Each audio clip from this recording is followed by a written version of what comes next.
आज की कहानी है एहसास। नियत समय पर घड़ी का अलार्म बज उठा। आवाज सुनकर मधु चौंक पड़ी। देर रात तक घर का सारा काम निपटाकर वो सोने के लिए गई थी, लेकिन अलार्म बजा है तो अब उसे उठना ही होगा, क्योंकि थोड़ा भी आलस किया तो बच्चों की स्कूल बस मिस हो जाएगी। मधु अनमनी सी बिस्तर से बाहर निकली और मशीनी ढंग से रोजमर्रा के कामों में जुट गई। तब तक उसकी काम वाली बाई भी आ पहुंची थी। उसने रसोई का काम संभाल लिया और मधु 9 साल के रोहन और 11 साल की स्वाति को बिस्तर से उठाकर स्कूल भेजने की तैयारी में जुट गई। उसी समय बच्चों के पापा का फोन आ गया। बच्चों ने माँ की हबड़ दबड़ की शिकायत की और मधु को सुनील का उल्हाना सुनना पड़ा कि वो थोड़ा जल्दी क्यों नहीं उठ जाती, ताकि बच्चों को प्यार से उठाकर आराम से तैयार कर सके। मधु हैरान थी कि कुछ ना करते हुए भी सुनील बच्चों के अच्छे पापा बने हुए हैं, और वो सब कुछ करते हुए भी बच्चों की गंदी मम्मी बन गई है। कभी कभी तो मधु को अपने पति सुनील से बेहद ईर्ष्या होती। सुनील सेना में कार्यरत था। वो अपने परिवार का बड़ा बेटा था।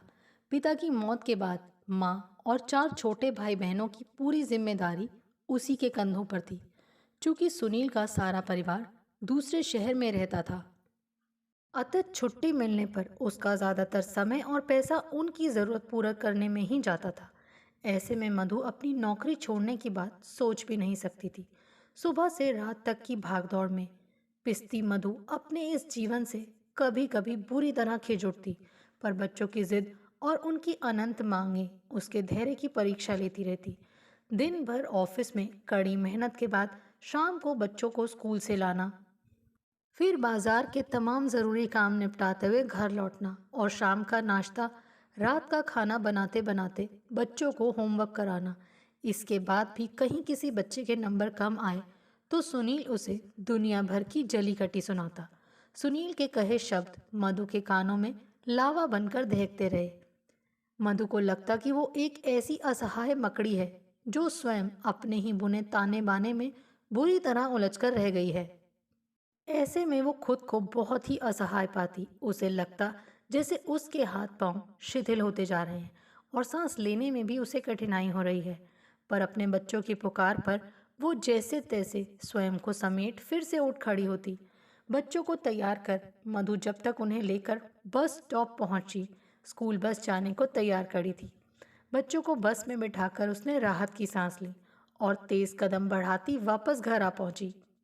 घर आकर मधु खुद दफ्तर जाने के लिए तैयार हुई। नाश्ता व लंच दोनों पैक करके रख लिए कि समय से ऑफिस पहुंचकर वही नाश्ता कर लेगी। बैग उठाकर वो चलने को हुई कि फ़ोन की घंटी बज उठी।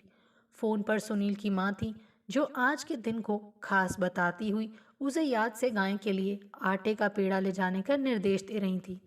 उनका कहना था कि आज के दिन गाय को आटे का पेड़ा खिलाना पति के लिए शुभ होता है।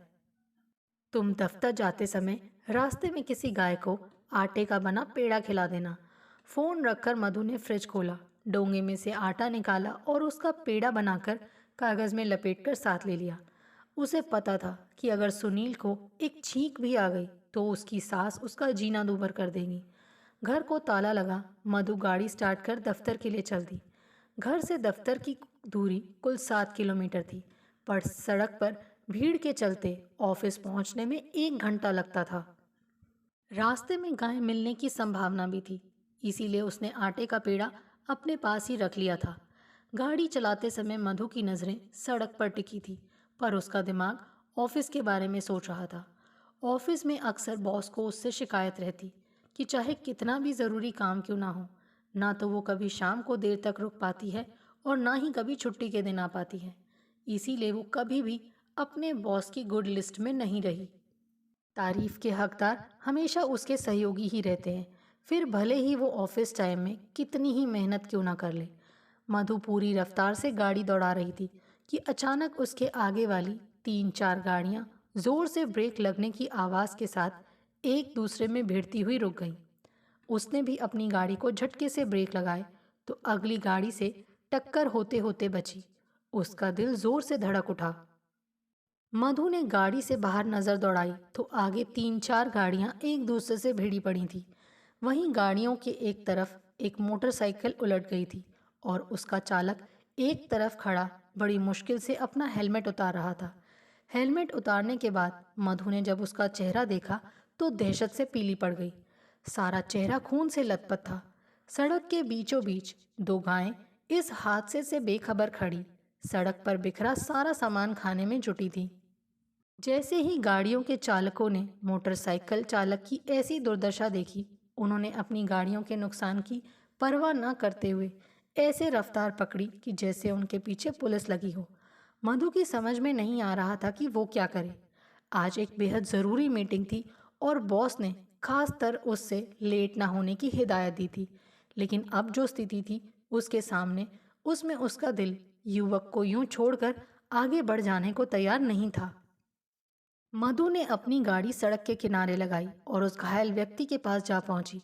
वो युवक युवक अब भी अपने खून से भीगे चेहरे को रुमाल से साफ कर रहा था, मगर बालों से रिस रिस कर खून चेहरे को भिगो रहा था। मधु ने पास जाकर उस युवक के घबराए स्वर में पूछा, क्या मैं आपकी कोई मदद कर सकती हूँ? युवक ने दर्द से कराहते हुए बड़ी मुश्किल से आंखें खोली तो उसकी आंखों में जो भाव मधु ने देखे, उसे देखकर वो डर गई। उसने भर्राए स्वर में मधु से कहा, ओह, तो तुम अब मेरी मदद करना चाहती हो। तुम ही ने वो खाने के सामान से भरा लिफाफा चलती गाड़ी से उन गाय की तरफ फेंका था ना? मधु चौंक उठी। कौन सा खाने का लिफाफा? युवक भर्राए स्वर में बोला, वही खाने का लिफाफा जिसे देखकर सड़क के किनारे खड़ी गायें एकाएक सड़क के बीच दौड़ पड़ी और ये हादसा हो गया। अब मधु की समझ में सारा किस्सा आ गया।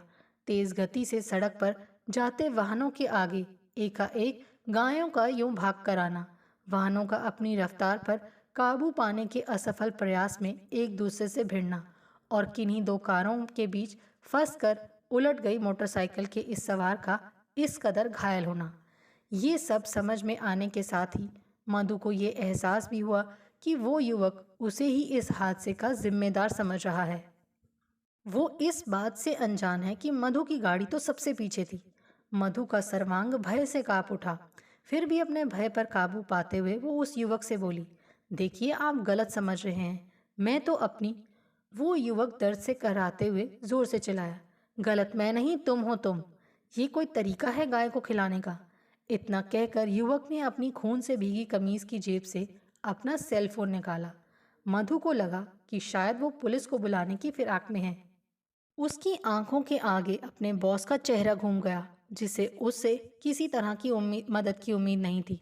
उसकी आंखों के आगे अपने नन्हे बच्चों के चेहरे घूम गए, जो उसके थोड़ी भी देर करने पर डरे डरे एक दूसरे का हाथ थामे सड़क पर नजर गड़ाए स्कूल के गेट के पास उसके इंतजार में खड़े रहते थे।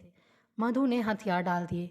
उस घायल युवक की नज़रों से बचती वो भारी कदमों से अपनी गाड़ी तक पहुंची, कांपते हाथों से गाड़ी स्टार्ट की और अपने रास्ते पर चल दी। लेकिन जाते जाते भी वो यही सोच रही थी कि कोई भला इंसान उस व्यक्ति की मदद के लिए रुक जाए। ऑफिस पहुंचते ही बॉस ने उसे जलती आंखों से देखकर व्यंग्य बाण छोड़ा। आ गई हर हाइनेस, बड़ी मेहरबानी की आज आपने हम पर, इतनी जल्दी पहुंचकर। अब ज़रा पानी पीकर मेरे डॉक्यूमेंट्स तैयार कर दें, हमें मीटिंग में पहुंचने के लिए तुरंत निकलना है। मधु अपनी अस्त व्यस्त सांसों के बीच अपने मन के भाव दबाए मीटिंग की तैयारी में जुट गई। सारा दिन दफ्तर के कामों की भागदौड़ में कैसे और कब बीत गया पता ही नहीं चला। शाम को वक्त पर काम निपटाकर वो बच्चों के स्कूल पहुंची। उसका मन कर रहा था कि आज वो कहीं और न जाकर सीधी घर पहुंच जाए, पर दोनों बच्चों ने बाजार से अपनी अपनी खरीदारी की लिस्ट पहले से ही बना रखी थी। हार कर मधु ने गाड़ी बाजार की तरफ मोड़ दी। तभी रोहन ने कागज में लिपटे आटे के पेड़े को हाथ में लेकर पूछा, मम्मा ये क्या है? मधु चौंक कर बोली, ओह, ये यहीं रह गया। ये आटे का पेड़ा है बेटा। तुम्हारी दादी ने कहा था कि सुबह इसे गाय को खिला देना। तो फिर आपने अभी तक इसे गाय को खिलाया क्यों नहीं? स्वाति ने पूछा। वो बस ऐसे ही, कोई गाय दिखी ही नहीं, मधु ने बात को टालते हुए कहा।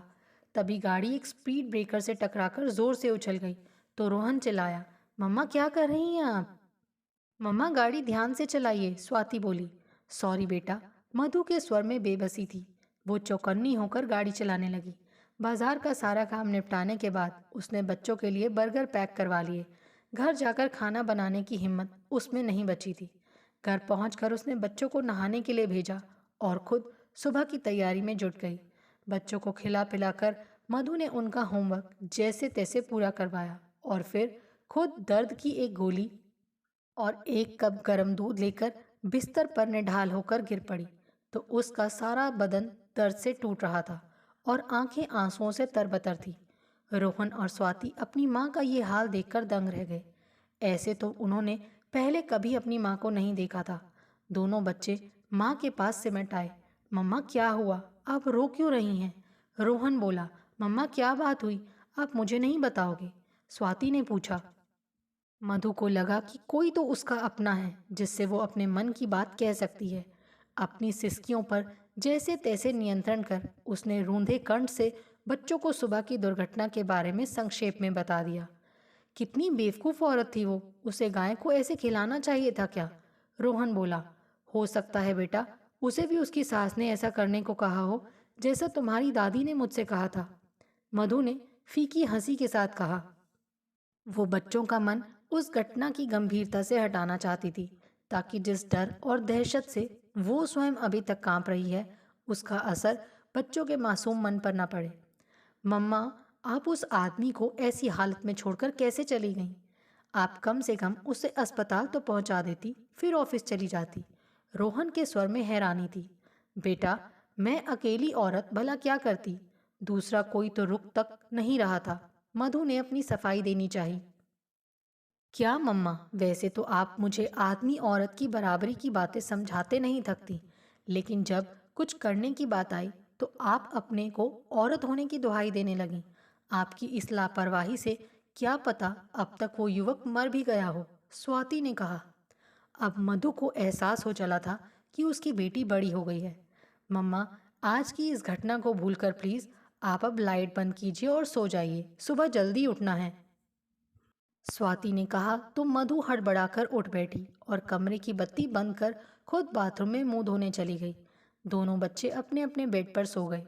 मधु ने बाथरूम का दरवाज़ा बंद कर अपना चेहरा जब आईने में देखा तो उस पर सवालिया निशान पड़ रहे थे। उसे लगा उसका ही नहीं, यहाँ हर औरत का चेहरा एक सवालिया निशान है। औरत चाहे खुद को कितना भी सबल समझे, पढ़ लिख जाए, आर्थिक रूप से आत्मनिर्भर हो जाए, रहती तो वो औरत ही है। दोहरी तिहरी जिम्मेदारियों के बोझ तले दबी बेसहारा औरत कुछ भी कर ले, कहीं भी पहुंच जाए, रहेगी तो औरत ही ना। फिर पुरुषों से मुकाबले और समानता का दंभ और पाखंड क्यों? मधु को लगा कि स्त्री पुरुष की हथेली पर रखा वो कोमल फूल है जिसे पुरुष जब चाहे सहलाए और जब चाहे मसल दे। स्त्री के जन्मजात गुणों में उसकी कोमलता, संवेदनशीलता, शारीरिक दुर्बलता ही तो उसके सबसे बड़े शत्रु हैं। इनसे निजात पाने के लिए तो उसे अपने स्त्रीत्व का ही त्याग करना होगा। मधु अब तक शरीर और मन दोनों से बुरी तरह थक चुकी थी। उसे लगा आज तक वो अपने बच्चों को जो स्त्री पुरुष की समानता के सिद्धांत समझाती आई है वो वास्तव में नितांत खोखले और बेबुनियाद है। उसे अपनी बेटी को इन गलत फहमियों से दूर ही रखना होगा और स्त्री होकर अपनी सारी कमियों और कमजोरियों को स्वीकार करते हुए समाज में अपनी जगह बनाने के लिए सक्षम बनाना होगा। ये काम मुश्किल जरूर है पर नामुमकिन नहीं। रात बहुत हो चुकी थी। दोनों बच्चे गहरी नींद में सो रहे थे। मधु ने एक एक कर दोनों बच्चों का माथा सहलाया। स्वाति को प्यार करते हुए न जाने क्यों मधु की आंखों में पहली बार गर्व का स्थान नमी ने ले लिया। उसने एक बार फिर झुककर अपनी मासूम बेटी का माथा चूमा और फिर औरत की रचना कर उसे सृष्टि की जननी का महान दर्जा देने वाले को धन्यवाद देते हुए व्यंग से मुस्कुरा दी। अब उसकी पलकें नींद से भारी हो रही थीं और उसके अवचेतन मन में एक नई सुबह का खौफ था जब उसे उठकर नए सिरे से संघर्ष करना था और नई तरह की स्थितियों से जूझते हुए स्वयं को हर पग पर चुनौतियों का सामना करना था। दोस्तों, आपको हमारी ये कहानी कैसे लगी? आप कमेंट करके हमें ज़रूर बताइए और जिन्होंने अभी तक हमारे चैनल को सब्सक्राइब नहीं किया है, प्लीज़ ज़रूर सब्सक्राइब कीजिए। Thanks for watching this video.